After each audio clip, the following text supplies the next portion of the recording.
Saya cerita ke ibu juga, kata ibu sabar aja, banyakin aja berdoa sebelum tidur, ya paling seperti itulah gitu kan.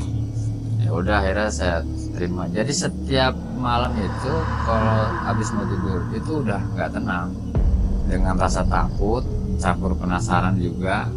Akhirnya saya beranikan diri waktu itu, saya bangun walaupun dengan penuh ketakutan kan, penasaran, kata saya ini suara dari mana gitu. Terus anak-anak ini siapa gitu. Saya beranikan diri, saya melek, tanpa sengaja papasan.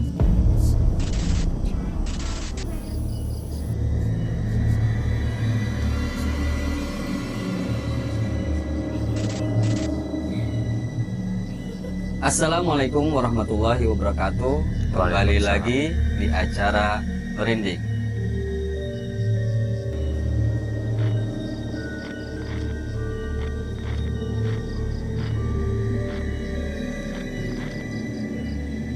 Sebelum kita mendengarkan cerita-cerita mistis dengan narasumber kita kali ini, dukung channel kami dengan menekan klik subscribe-nya.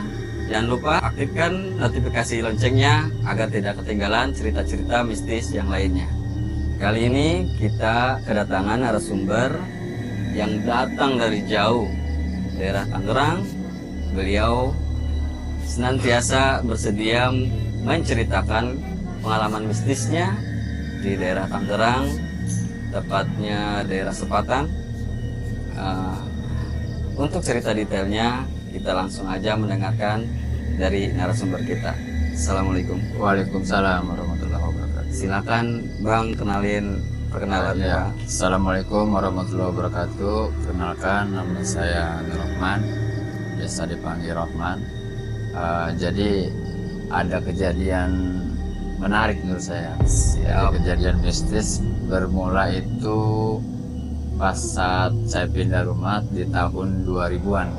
Tahun 2000-an. Jadi waktu itu alhamdulillah orang tua kan ada sedikit rezeki.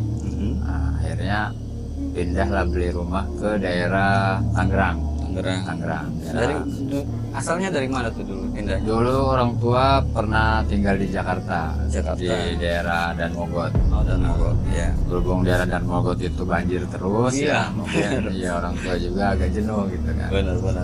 Makanya ya udah minta tolong sama saudara, tolong carikan rumah sudah buat tempat tinggal gitu. Nah akhirnya itu juga dapat dari referensi saudara. Dari saudara juga. Ada nih katanya di daerah Tangerang rumahnya luas, harganya juga terjangkau lah. Akhirnya dengan kesepakatan keluarga kita pindah ke. Jadi pas pindahnya juga kita nggak survei rumah dulu. Nggak lihat gitu. Jadi itu mah apa ya, percaya aja lah sama saudara itu. Oh, saudara yang survei. Saudara yang survei, ini ada rumah sekian-sekian, paling cuma dikasih foto doang. Oh, ada lihat fotonya doang. Oh yaudah, ini agak luas kan, istilahnya luas, udah gitu harganya juga murah. Akhirnya ya udah kita singkat cerita pindah ke rumah itu. Awalnya ya biasa aja gitu ya, namanya masih biasa, aman. Cuma kan di satu sisi kita di situ itu nggak punya siapa-siapa, nggak kenal kiri kanan, tetangga nggak ada, saudara juga nggak ada kan, istilahnya jauh lah. Kata saya, Bu gimana ini? Ya udah sih nggak apa-apa katanya, namanya juga baru, nanti juga lama-kelamaan pasti kenal lah gitu. Tapi maaf Bang, biasanya kan kalau mau pindahin itu ada syukuran, selamatan. Ya, ada. Pas pindah pertama itu tetap syukuran ada. Nah kita kan istilahnya ngundang anak-anak. Nah sambil itu ngobrol, siapa nih Pak Ustadz yang biasa mimpin istilahnya kalau ada pindahan rumah. Alhamdulillah tetangga juga di situ ramah gitu, baik-baik semua. Akhirnya pindah pertama itu malah langsung syukuran. Nah kan udah pindah tuh Bang. Nah pasti Abang datang ke sini kan ada cerita mistisnya tuh di rumah itu. Gimana tuh awalnya? Awal pindah kan pagi saya pindah ke sana itu masih biasa lah, suasana masih ramai perkampungan gitu. Nah mulai saya ngerasain kejanggalan itu pas habis maghrib. Jadi ya biasa di Jakarta walaupun istilahnya di pinggiran gitu kan, daerah Dan Mogot itu kan masih rame lah kalau maghrib kan ya. Nah pas baru pindah ke situ habis maghrib itu sepi. Iya. Iya langsung nyes. Kok nggak ada apa ya anak-anak main di luar gitu, nggak ada gitu. Pokoknya sepi aja. Kaget di situ katanya. Lah kok gini amat saya bilangnya. Dari situ tuh sempat apa ya nggak betah gitu awalnya. Sempat nggak betahnya karena ya itu setiap habis maghrib itu nggak bisa keluar, nggak ada anak-anak main, Nggak ada yang nongkrong. Iya. Sepi pokoknya. Ya udah sehari 2 hari sampai seminggu baru bisa beradaptasi. Nah ceritanya anak situ rutin ada pengajian setiap malam habis maghrib. Ya udah akhirnya saya ikut, namanya anak-anak kan sama orang tua. Setiap habis maghrib ikut pengajian sama gitu anak iya darasan gitu. Nah itu juga sempat kagetnya pas ikut rombongan ngajinya itu kan namanya masih banyak pohon-pohon besar kan ya, banyak pohon ambon apa pohon beringin waktu itu, pohon asem.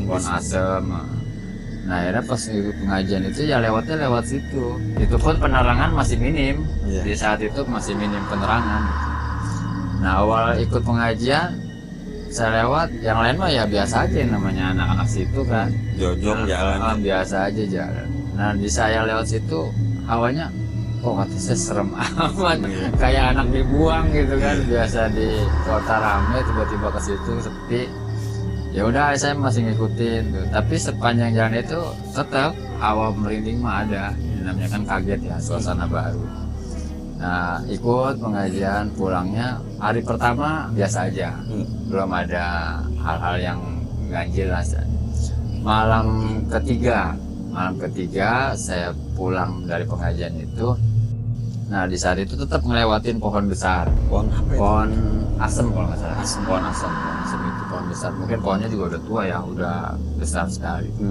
Nah di saat lewat pohon itu nggak sengaja dengar suara tangisan. Ada yang nangis? Ada yang nangis. Nah di situ udah mulai panik, anak-anak semua pada ngacir kabur. Yang lain juga dengar? Yang lain dengar semua. Itu semua lain yang dengar. Akhirnya kita kabur, lari. Nah saya masuk rumah, di situ saking nahan takutnya kan. Orang tua nanya ada apa? Saya nggak bisa jawab. Saking masih shock. Gitu kan, takut. Akhirnya besok paginya baru saya cerita. Malam itu ada yang ketawa. Suara apa? Pokoknya ada yang ketawa, suara perempuan. Nah situ malam berikutnya saya nggak ngaji dulu.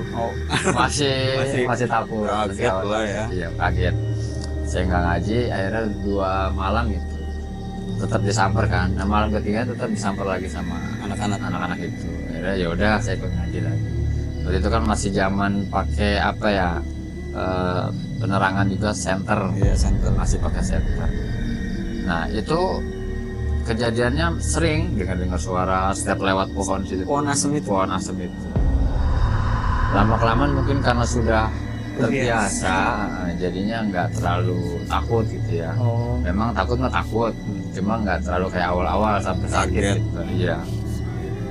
Nah itu di luarnya. Pas kalau di rumah itu kejadian pertama itu yang saya alami di rumah itu di pas jam 1 malam. Jam 1 malam. Nah kebetulan rumah dulu itu kan belum ada sanyo ya, masih pakai sumur. Iya, timba. Masih timba, kerekan timba. Nah waktu itu biasa saya juga agak kaget kan, biasa tinggal buka keran, tiba-tiba itu mah masih nimba alami kan. Nah malam kejadian itu jam 1, saya habis tidur itu ada suara timba, krek gitu. Tapi udah tidur abang? Udah tidur, yang lain juga udah pada tidur. Kedengeran. Akhirnya saya bangun, kirain saya mah orang rumah, entah ibu atau kakak gitu kan. Saya bilang siapa malam-malam. Akhirnya saya bangun, saya samperin, kirain mah ibu, kalau nggak kakak gitu. Karena saya juga kan pengen buang air kecil, bangun malam itu. Pas saya masuk ke kamar mandi, nggak ada siapa-siapa. Langsung merinding gitu kan, kok nggak ada siapa-siapa sih dia. Nah dari situ saya langsung lari lagi, kamar lagi lanjut tidur. Saya tutup pakai selimut kan, ya belum ngomong itu, belum ngomong sama orang tua. Nah besok paginya baru saya cerita, semalam ada suara timbaan orang tua mungkin itu mah hayalan kamu aja kali, orang tua masih belum terlalu percaya kan. Ya udah. Nah malam berikutnya sama ada lagi suara timbaan lagi. Si sumurnya itu di dalam rumah apa? Di luar. Oh di luar. Jadi posisi rumah saya kan manjang. Nah kamar 3. Nah itu di belakang itu kan dapur letter L. Iya. Nah di belakang dapurnya itu di luar. letak sumurnya itu.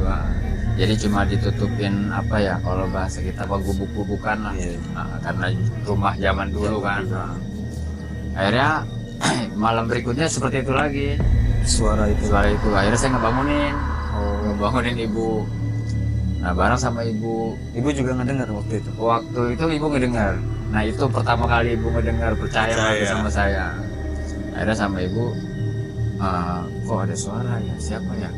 Kita nggak langsung buka pintu belakang. Kan dapur kan ada pintu lagi. Nah buka pintu baru sumur. Akhirnya kita ngintipnya ngedengerin di pintu dapur itu. Ada suara krek gitu. Jelas suaranya. Jelas suara orang nimba sama ruang air itu.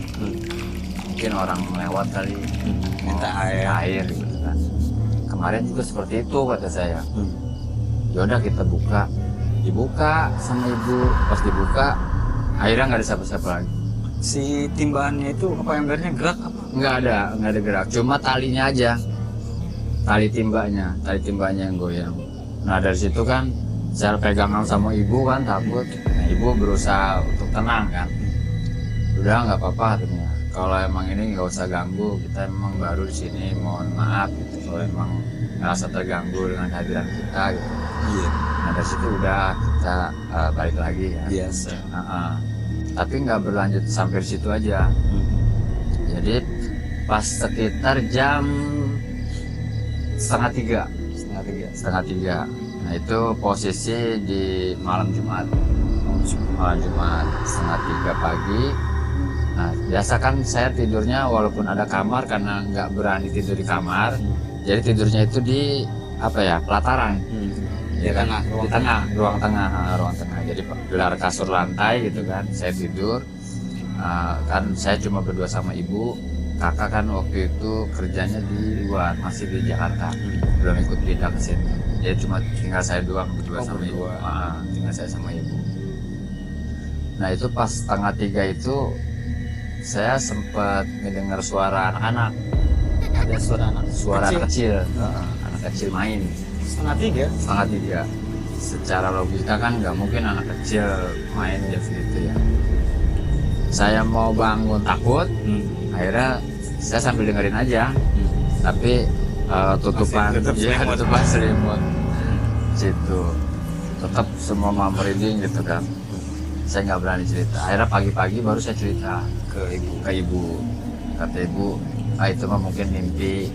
Ibu masih nggak percaya, istilahnya masih berusaha buat nenangin saya. Kata saya nggak mimpi, bener-bener saya dengar gitu kan. Udah makanya kalau mau tidur tuh baca doa dulu. Biasalah orang tua ya. Ada ya udah kata saya. Malam berikutnya sama. Ada yang ngobrol. Ada kayak gitu lagi. Suara anak kecil lagi. Anak kecilnya lagi main apa? Pokoknya rame. Iya, jadi kayak anak-anak pada gimana sih main gitu kan. Ada yang ketawa, ada suara lari-lari gitu kan. Itu di posisi di dapur. Kan ruang tengah saya tidur. Nah ini dapur. Nah suaranya tuh di sini. Nah, saya tidur di sini. Dari ruang tengah ke dapur ada pintu. Sekat tembok doang. Jadi pintunya nggak ada pintu tutup, nggak ada. Cuma kain nggak dikasih kain, pelompong aja. Belum aja. Jadi ngedengar suara situ emang deket banget kan gitu, antara tempat saya tidur sama dapur itu deket. Nah saya terus seperti itu gangguan itu. Akhirnya kan saya cerita sama ibu. Nah ibu mungkin sempet ngobrol lah sama tetangga gitu kan. Memang kata tetangga dulu juga ada yang tinggal di situ sebelum saya. Itu pun juga nggak begitu lama, katanya langsung pindah. Kontrak. Yang pertama itu ngontrak. Nah itu juga, tapi yang ngontrak itu nggak pernah cerita ke tetangga kiri kanan, nggak pernah. Tahu-tahu pindah aja. Toto pindah aja. Makanya pas saya nempatin ke situ baru saya cerita ibu kata tetangga. Tapi ada tetangga yang ngasih informasi bahwasannya sebelum saya nempatin juga orang pertama di situ juga memang kiri kanan juga sempat pernah ngalamin gitu kejadian-kejadian aneh di situ. Setiap jam 1 malam, jam 2 malam pasti ada yang mandi. Kirain mah yang punya rumah. Katanya waktu itu sempat kosong rumah itu tuh sebelum saya pindah. Jadi sebelum saya pindah itu rumah itu sempat kosong. Nah, jadi pas rumah itu kosong, tetangga sebelah kan tahunya mah sebelum-sebelumnya kan kirain mah yang punya rumah aja. Nah itu sama jam 1:30 malam ada yang mandi rumah, kata yang sebelah rumah lah bukannya sebelah mah kosong gitu kan kata tetangga. Akhirnya mungkin tetangga itu cerita gitu kan. Nah pas itu disamperin lah sama tetangga paginya tapi nggak pas malam itu. Kirain mah udah ada yang nempatin itu rumah. Pas diinin tanya-tanya ngobrol-ngobrol sama tetangga keliling biasa kan. Nggak ada emang kosong, tapi dengar nggak semua? Iya dengar. Ada yang mandi. Berarti nggak satu orang? Nggak satu orang. Jadi tetangga kiri kanan juga sering mendengar itu. Makanya akhirnya pas saya masuk ke situ, ya gangguan-gangguan seperti itu mungkin karena awalnya kaget ya. Kita belum pernah istilahnya kan, baru dapat rumah pindah, yang namanya kampung kan. Ditambah kejadian-kejadian seperti itu kan. Nah saya sempat pengen pindah sama ibu, nggak betah, pokoknya dibikin nggak betah lah, udah boleh pindah aja. Tapi kata ibu mau pindah kemana lagi? Ke satu istilahnya kan tanah sekarang kan mahal. Begitu kita juga nggak punya siapa-siapa lagi kan, istilahnya cuma ini doang. Memang awal kejadian kan sebelum saya pindah karena memang orang tua yang pertama itu kan sakit. Akhirnya rumah yang pertama dijual untuk biaya operasi, akhirnya pindahlah ke rumah yang itu. Jadi tinggal tempat itu aja satu-satunya. Banda terakhir cuma rumah itu aja. Akhirnya ya sudah dengan gangguan-gangguan seperti itu tiap malam kita coba untuk dibetah-betahin walaupun memang dengan rasa takut yang luar biasa gitu kan. Jadi pas pada malam ketiga itu gangguan anak kecil itu, nah kirain saya mah udah sampai situ doang gitu. Contohnya gangguan itu terus berlanjut, ada lagi gangguan itu. Setelah penampakan anak kecil itu, sebelumnya belum ada penampakan, masih suara-suara. Jadi pernah di suatu malam di saat saya tidur juga nggak bisa tenang karena sampai rasa takut. Jadi tidur juga mata doang merem, kuping sama perasaan mah melatin itulah gitu. Akhirnya pas malam itu posisi mati lampu, lagi mati lampu, padam listrik. Kebetulan di situ kan belum ada lampu emergensi ya, masih pakai pelita. Jadi masih pakai pelita yang lampu kaleng gitu, pakai minyak tanah dipasang. Itu pun baru cuma ada 2. Jadi di tengah 1, di dapur 1. Nah posisi sama tengah malam juga itu, sekitar jam 2:30. Jam 2:30, saya mau kalau malam bangun itu pengen ke kamar mandi, biasa buang air kecil. Itu saking takutnya itu, karena pas saya baru mau melek, nggak sengaja lihat bayangan. Pertama bayangan, ada yang lewat itu lari dari dapur ke tengah, terus masuk lagi. Nggak jadi saya bangun. Bayangan hitam, tapi pendek, kecil, seginilah, setengah lah gitu. Akhirnya saya mau itu nggak jadi kan, tutup lagi. Tapi saking penasaran gitu, ini apa yang lari ya? Akhirnya saya ngintip dari balik selimut, ya. Saya lihat lagi. Itu sering itu, nggak cuma sekali, bolak-balik itu anak kecil itu. Jadi mungkin karena mati lampu ya, jadi kelihatannya cuma gelap itu aja. Udah saya lanjut tidur lagi. Bentuknya kayak gimana sih anak kecil? Pakai baju apa? Nggak pakai baju. Jadi polos gitu kan, cuma kayak pakai pempes gitu tuh, tapi kain. ibu berkain. Itu saya belum merhatiin jelas gitu ya, baru sekelebatan doang.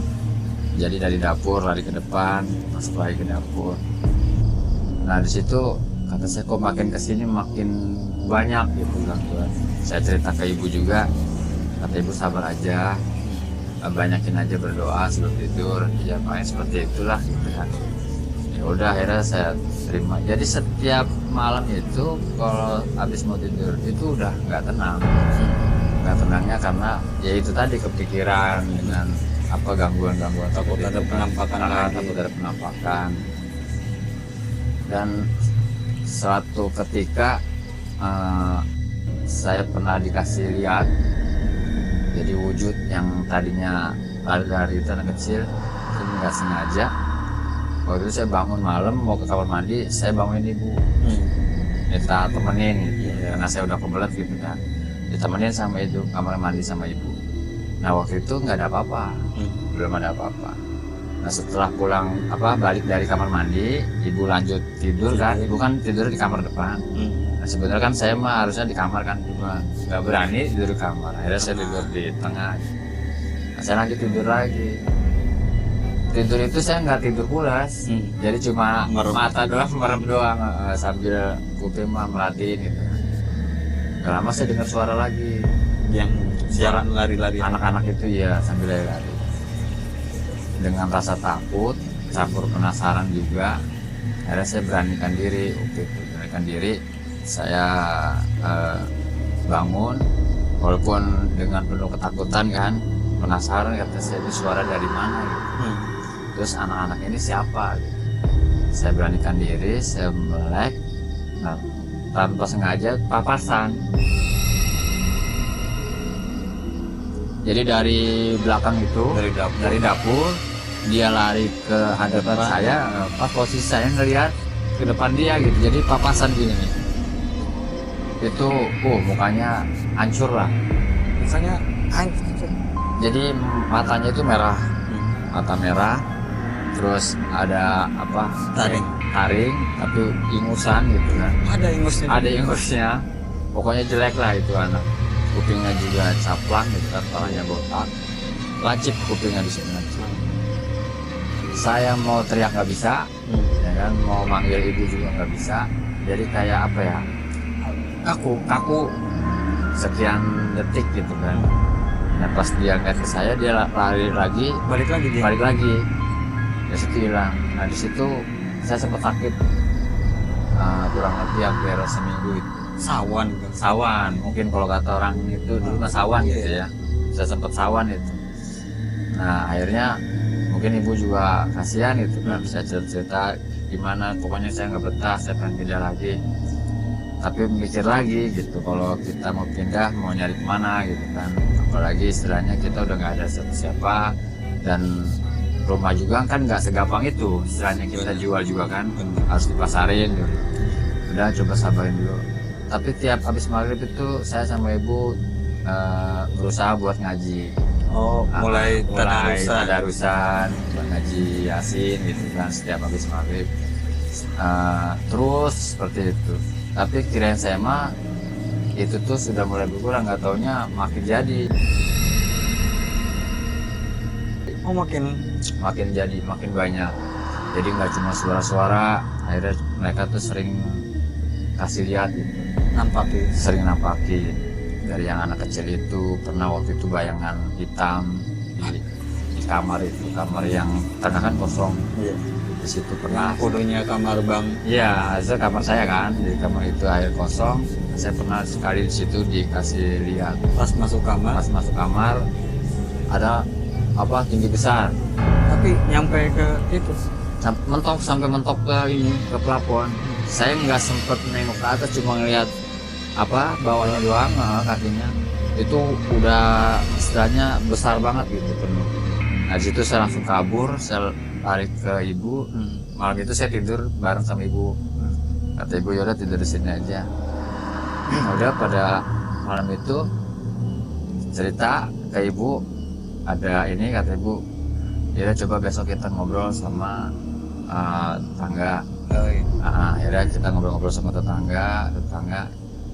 Ya udah kalau memang ini coba aja ke Pak Ustadz yang bisa gitu kan.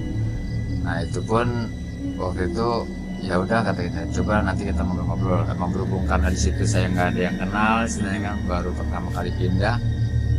Nah ngobrol sama Pak Ustadz Hendra, dikenalin tuh sama tetangga, sama ya Pak Ustadz itu kan, kenalin sama Pak Ustadz. Akhirnya kita ngobrol, kata Pak Ustadz kenapa, akhirnya saya ceritain semua dari awal kejadian-kejadian itu. Kata Pak Ustadz ya udah, insya Allah nanti kita doa bersama di sana, mudah-mudahan dengan kita doa bersama tidak ada lagi gangguan-gangguan seperti itu.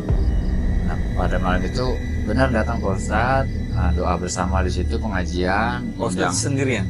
Ustadz sendirian, tapi ngundang tetangga, ngundang warga buat ngaji lah istilahnya kan. Itu dibikin pengajian. Malam-malam itu pengajian udah selesai. Nah yang lainnya pada pulang, Pak Ustadznya nggak pulang, masih di situ. Kurang lebih sampai jam 12 malam kalau nggak salah Pak Ustadz sendiri. Akhirnya Pak Ustadznya keliling kan, bikin baca-baca doa, saya nggak paham kan. Nah keliling sampai ke belakang. Udah habis itu kata Pak Ustadz, udah insya Allah nanti mah nggak ada ini lagi. Tapi kalau misalnya ada gangguan nanti ngomong aja, nanti biar saya ini lagi. Setelah selesai acara doa itu, alhamdulillah malamnya saya bisa tidur pulas. Jadi udah nggak ada gangguan, nggak ada suara-suara. Kira saya mah alhamdulillah nih udah tenang gitu kan, udah adem gitu. Nggak taunya selang seminggu ada lagi kejadian itu lagi, kata saya. Lah kok ini balik lagi, kata saya kan. Kirain mah setelah didoain itu udah beres gitu, nggak taunya masih. Nah, akhirnya saya ngobrol lagi sama ibu. Oke, kalau kayak gini terus saya nggak kuat, kata saya. Lama-lama saya bisa gila nih. Jadi nanti kita coba minta tolong ke Ustadz lagi. Iya. Dan minta tolong sama Ustadz itu, saya tuh datang. Nah saat itu sepertinya mempersiapkan diri ya, mungkin dia bawa sesuatu, saya entah apa itu, kayak wangi-wangian. Terus saat itu juga bawa apa yang buat dibakar itu, bukan kemenyan, apa sih ya, lupa. Jadi Ustadz itu yang ritual di kamar kosong yang saya lihat. Oh di kamar tengah? Kamar tengah itu. Nah malam itu di situ tuh sampai malam Ustadz sendirian, saya nungguin di luar. Nah pas Ustadznya itu lagi ngedoa di kamar, itu memang banyak gangguan suara. Suaranya kedengeran. Dan saya sama ibu yang nyaksiin sendiri ngedenger suara itu. Anak kecil. Jadi suara anak kecil sama suara gerungan. Ada laki-laki besar ngegerung gitu kan. Nah disitu saya sama ibu udah nahan takut. Berhubung ada Pak Ustadz kan, jadi kita berani-berani. Nah setelah itu selesai, alhamdulillah itu sudah diselesaikan, sudah beres, udah reda. Besok malamnya udah nggak ada gangguan lagi. Nah baru kita cerita tetangga. Nah tetangga itu baru ada yang ngasih tahu ke kita, termasuk yang Pak Ustadz itu pun juga ngasih tahu gitu kan, bahwasannya rumah ini dulu di pas yang saya tidur di ruang tengah itu. Nah di bawahnya itu sumur tua. Ada sumur tua. Jadi ada sumur, itu sumurnya diuruk. Nah dibikinlah rumah tempat tinggal. Nah di situ baru ketahuan, oh berarti selama ini yang saya iniin memang ada di sumur itu. Tempatnya di situ. Oh di ruang tengah. Di ruang tengah itu. Jadi seperti itu istilahnya kejadian yang saya alami selama saya tinggal di rumah baru itu di daerah Tangerang. Lumayan angker ya? Ya, lumayan angker. Tiap malam digangguin. Kalau awal-awal memang suara-suara, tapi lama-kelamaan udah mulai nampakin ke depan gitu ya. Emang sih kebiasaan kita ya kalau pindah rumah misalkan ya, emang harus ada yang ngaji dulu, selamatan dulu katanya, syukuran dulu, biar apa, kalau bahasa namu mah kita soan dulu gitu ya sama yang ada di situ. Tapi pengalaman ini bisa kita jadikan pelajaran untuk ke depan, bahwa kita nggak boleh walaupun kita nggak ada niat mengganggu, kadang ada makhluk tertentu yang mengganggu kita, dan itu bisa menjadikan kita untuk mungkin kayak ngetes iman kita mungkin. Betul, bisa jadi. Biar kita lebih mendekatkan diri kepada Allah Subhanahu wa taala. Terima kasih Bang. Oke, Atas sama-sama, ceritanya. terima kasih. Terima kasih pemirsa, jangan lupa sekali lagi klik tombol subscribe-nya untuk mendukung channel kami agar channel kami bisa lebih berkembang dan maju, agar kita bisa lebih semangat menyajikan kisah-kisah mistis lainnya. Kita akhiri acara ini. Assalamualaikum warahmatullahi wabarakatuh.